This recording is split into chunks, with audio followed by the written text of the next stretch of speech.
2.5. Kesedaran nasionalisme di negara kita. Pada zaman Kesultanan Melayu Melaka, Sultan Mahmud Shah berusaha mendapatkan Melaka kembali dengan melakukan 3 kali serangan terhadap Portugis. Namun serangan tersebut menemui kegagalan. Seterusnya, perjuangan Sultan Kedah.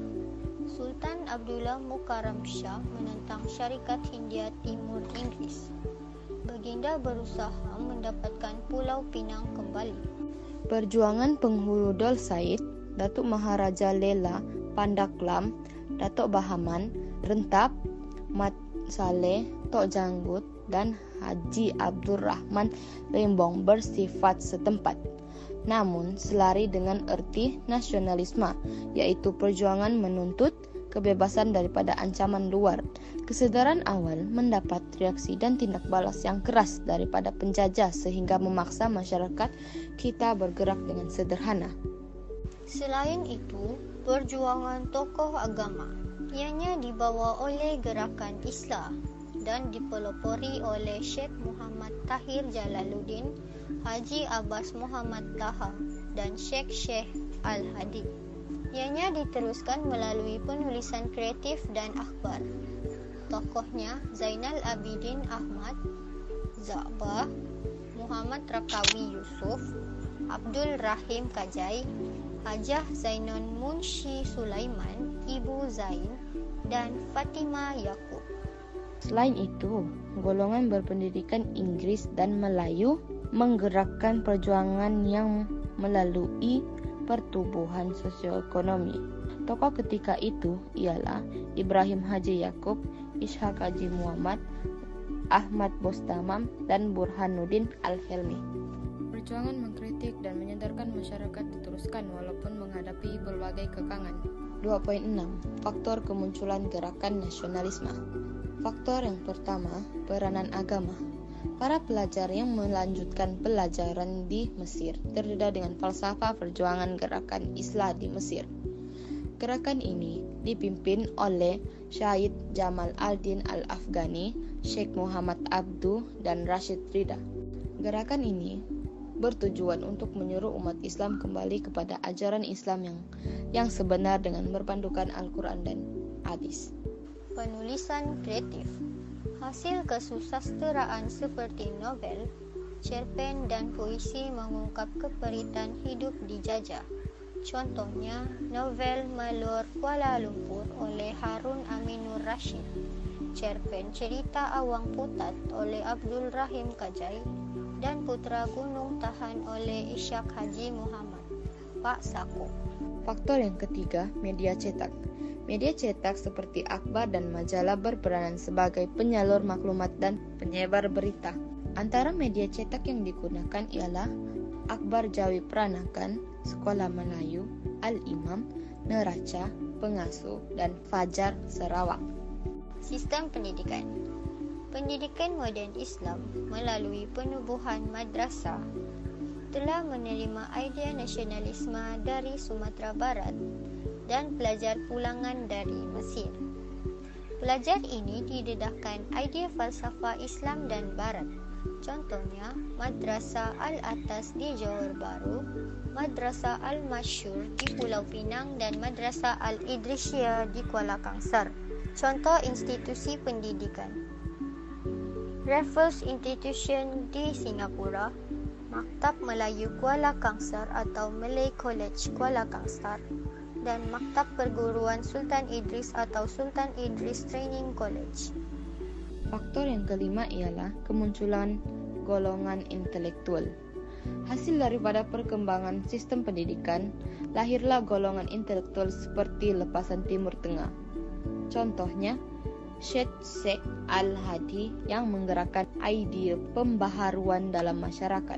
Begitu juga dengan intelektual lepasan pendidikan Inggris dan Melayu seperti Abdul Qadir Adabi, Dato' Undang Rembau, Abdullah Haji Dahan, Muhammad Nos Abdullah, Ustaz Abu Bakar Muhammad Said, dan Ibrahim Haji Yaakob. Pengaruh luar dan serantau. Kebangkitan pan-Islamisme di Empayar Uthmaniyah menyadarkan umat Islam untuk bersatu, menentang ancaman luar. Gerakan Islah di Mesir menggesa umat Islam untuk melakukan pembaharuan. Kejayaan Jepun sebagai kuasa besar dunia berjaya menewaskan Rusia, membuka mata penduduk tempatan untuk memperjuangkan nasib mereka. Revolusi di China menimbulkan kesedaran nasionalisme. Perjuangan Mahatma Gandhi di India tanpa kekerasan menentang British menjadi inspirasi.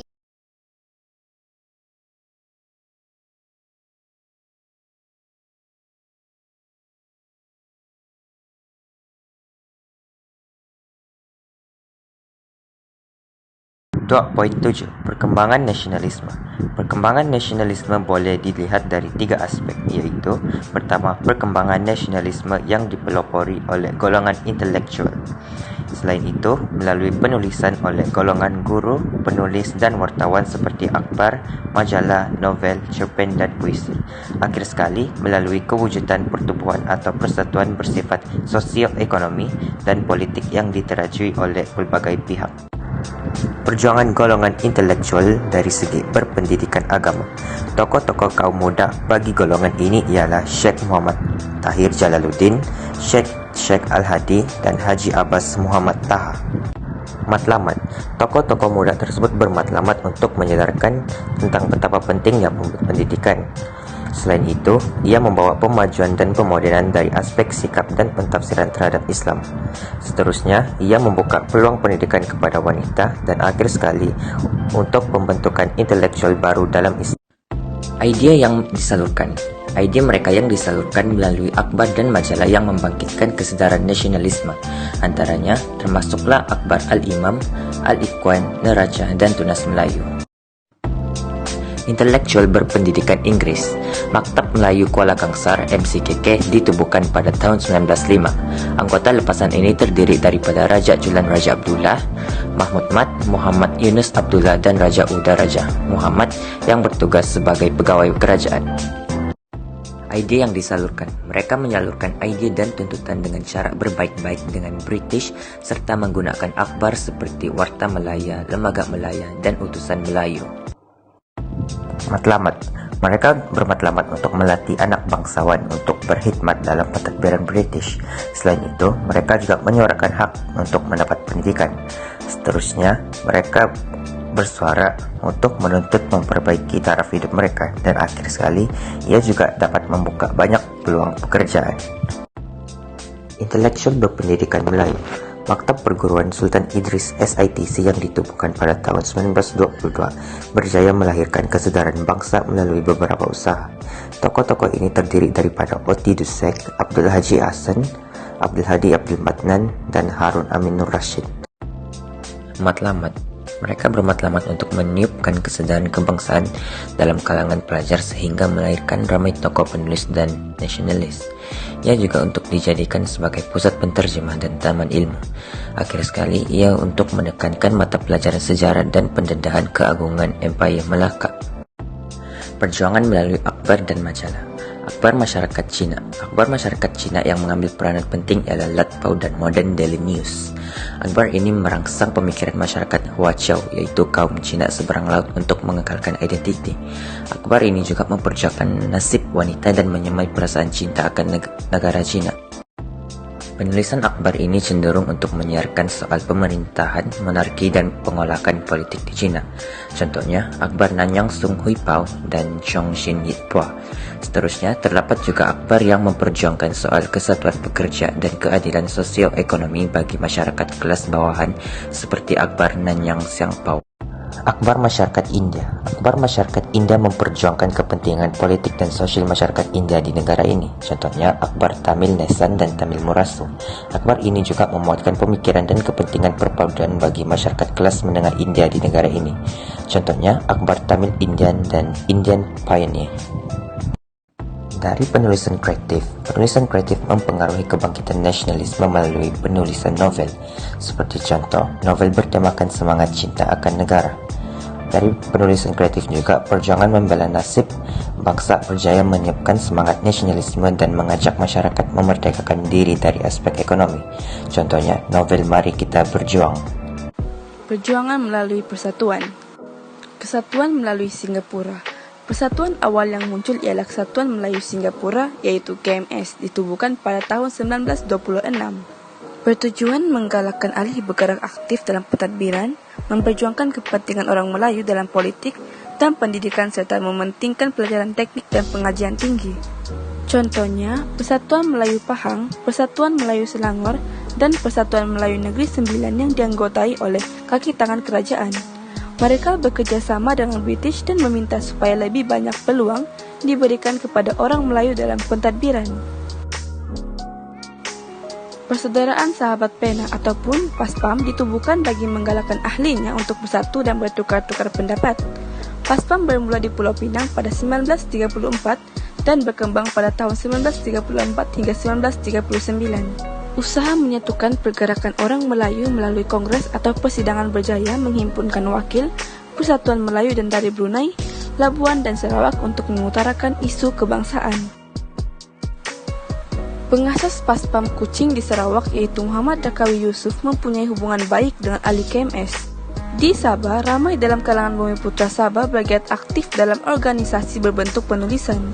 Penubuhan cawangan di Jiseltel ataupun Kota Kinabalu, Tawau dan Labuan pada 1939 meningkatkan kesedaran sosial dalam kalangan ahlinya. Antara tokoh ialah Muhammad Yaakob, Muhammad Syamsuddin Osman dan Zakaria Gun. Bagi Kesatuan Melayu Muda pula ialah KMM ditubuhkan hasil daripada gagasan Ibrahim Haji Yaakob pada Mei 1937 dan didaftarkan pada 1938. KMM berjuang melalui akbar majlis dan berhasrat untuk menantang British dengan mewujudkan satu gagasan dinamakan Melayu Raya melalui gabungan Tanah Melayu dan Indonesia. KMM menyeru orang Melayu untuk bangun sebagai satu bangsa yang mempunyai tamadun dan kesopanan di tanah airnya. Persatuan Masyarakat Cina. Sebelum Perang Dunia Kedua, masyarakat Cina masih menumpukan perhatian kepada keadaan yang berlaku di China. Dr. Sun Yat-sen berusaha menjalinkan hubungan dengan pemimpin Cina dengan melawat negeri-negeri Melayu bersekutu sebanyak 4 kali bagi mendapatkan sokongan menentang kerajaan Manchuria di China. Terdapat masyarakat Cina yang memberikan perhatian kepada kebajikan dan perkembangan politik tempatan di negara kita. Contohnya, masyarakat Cina yang dilahirkan di negeri-negeri selat atau Cina peranakan. Terdapat juga kalangan yang berpendidikan Inggris seperti Tan Jiak Kim. Mereka menubuhkan Persatuan Orang Cina Peranakan British SCBA di negeri Selat. Persatuan ini menggalakkan pelajaran tinggi dan teknikal dalam kalangan masyarakat Cina. Persatuan Masyarakat India ditubuhkan bagi menjaga kepentingan masyarakat India di Taiping dan Pulau Pinang. Pada 1927, persidangan India Semalaya diadakan di Kuala Lumpur dan diikuti oleh negeri lain, bertujuan membincangkan isu berkaitan dengan masyarakat India. G.V. Tavor menubuhkan Malayan Indian Association MIA khusus bagi golongan India yang dilahirkan di tanah Melayu. Pada bulan Oktober 1936, Central India Association of Malaya CIAM ditubuhkan di bawah pimpinan Dr. A.M. Susai. CIAM berjaya mengembangkan idea nasionalisme masyarakat India di tanah Melayu. 2.8 Kesan Perkembangan Nasionalisme. Kesan perkembangan nasionalisme di negara kita meninggalkan kesan yang dapat dilihat daripada aspek politik, ekonomi, dan sosial. Aspek politik, usaha intelektual Inggris dan KMS meningkatkan peluang pekerjaan dalam pentadbiran. Bilangan orang Melayu dalam Malayan Civil Service MSC bertambah. Dasar desentralisasi oleh British mendorong orang Melayu peka akan masa depan. Dasar ini cuba mengembalikan kuasa residen, sultan dan majlis mesyuarat negeri. Nasionalisme di China mendorong revolusi memberikan perhatian terhadap pendidikan masyarakat China. Kelab bacaan dan pasukan drama ditubuhkan agar masyarakat Cina dapat membaca berita dari China. Banyak sekolah Cina didirikan dengan menggunakan bahasa Mandarin sebagai pengantar. Kemunculan masyarakat India yang dikenali sebagai The Straight-Born People berusaha membentuk identitas sendiri, mementingkan perpaduan serta mula melihat perkembangan politik di tanah Melayu. Nasionalisme yang muncul menyebabkan British berhati-hati dan mengadakan sekatan. British telah menangkap tokoh seperti Haji Yaakob Ishak, Haji Muhammad dan Ahmad Bois Tamam. Dari aspek ekonomi pula, peranan kaum muda menggesa memajukan diri dalam pendidikan dan ekonomi, membangkitkan semangat berniaga dalam kalangan orang Melayu. Penubuhan Persatuan Kebajikan bernama Al-Jamil Al-Khairiyah menulis rencana tentang kepentingan kemajuan penekanan dalam pendidikan. British menekankan pendidikan rendah terhadap penduduk tempatan, menyukarkan usaha meningkatkan taraf hidup. Zaba sentiasa membangkitkan isu ini semasa mengajar di CITC. Beliau menyedarkan guru pelatih pentingnya pendidikan tinggi dan kurikulum bahasa Inggris. Peranan akbar bahasa Inggris membantu orang Melayu melanjutkan pelajaran di luar negara disokong oleh Persatuan Guru-Guru Melayu Selangor dan Persatuan Negeri. Aspek terakhir yaitu aspek sosial. Tuntutan untuk mendapatkan peluang pendidikan disuarakan melalui akbar, majalah dan persatuan. Mewujudkan kesedaran untuk belajar di madrasah dan sekolah Melayu, mendorong mereka menulis dan menarajui majalah. Lepasan CITC meningkat daripada 58 orang pada Mac 1924 kepada 141 orang pada September 1940. Mereka berkhidmat sebagai guru untuk meningkatkan taraf pendidikan.